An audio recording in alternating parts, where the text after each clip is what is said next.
India కూటమి ఉపరాష్ట్రపతి అభ్యర్థిగా పోటీ చేయడం సంతోషంగా ఉందన్నారు జస్టిస్ బి సుదర్శన్ రెడ్డి. దేశవ్యాప్తంగా ఉన్న పార్టీలన్నీ కలిసి తనను అభ్యర్థిగా నిలబెట్టడం మామూలు విషయం కాదన్నారు. ఎంపీలు విఘ్నత ఆలోచనతో వ్యవహరించాలన్నారు. దేశానికి దశదిశ చూపించాల్సిన సమయం వచ్చిందన్నారు.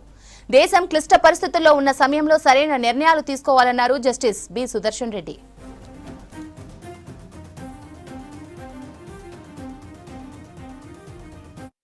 కూటమి అంటే రకరకాలైనటువంటి రాజకీయ పార్టీల సమూహం.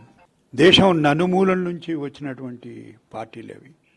వాళ్ళందరూ కలిసి ఏ పార్టీకి చెందని నన్ను అభ్యర్థిగా ఉండాలి అని వాళ్ళు భావించడం, కోరుకోవడం సామాన్యమైన విషయం కాదు. అది అందుకొరకు నాకు చాలా సంతోషం అనిపించింది వాళ్ళ అభ్యర్థిగా నన్ను ప్రకటించినప్పుడు. ఎంపీలందరికీ ఒకే మాట చెప్పేది ఏముంది, మీ విజ్ఞత, మీ ఆలోచన దేశానికి దశ దిశ చూపించాల్సినటువంటి సందర్భం వచ్చింది. ఇప్పుడు ఆలోచించి సరి అయినటువంటి నిర్ణయం తీసుకొని సరి అయినటువంటి అభ్యర్థిని బలపరచండి.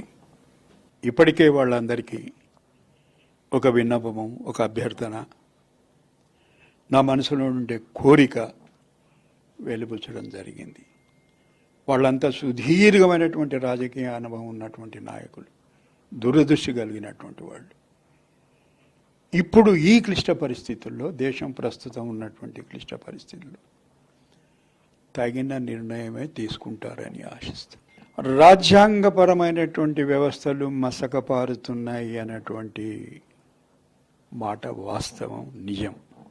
వాటి రూపురేఖలను కొంత మార్చాల్సినటువంటి అవసరం ఉందని నమ్మేవాళ్ళు నేను ఒకడిని. అంటే ఇదివరకు నేను చేస్తున్నటువంటి పని, చేసినటువంటి పని, ఈ పనికి మధ్యన అంతరం ఏమీ లేదు, దాని కొనసాగింపేది. To be impartial, objective and going by the provisions of the constitution. ఇంతవరకు నేను చేసింది అదే కదా, దాని కొనసాగింపే ఈ ప్రస్థానం. అది వేరే పని అయితే, రాజకీయపరమైనటువంటి పని అయితే బహుశా నేను ఒప్పుకునేవాడిని.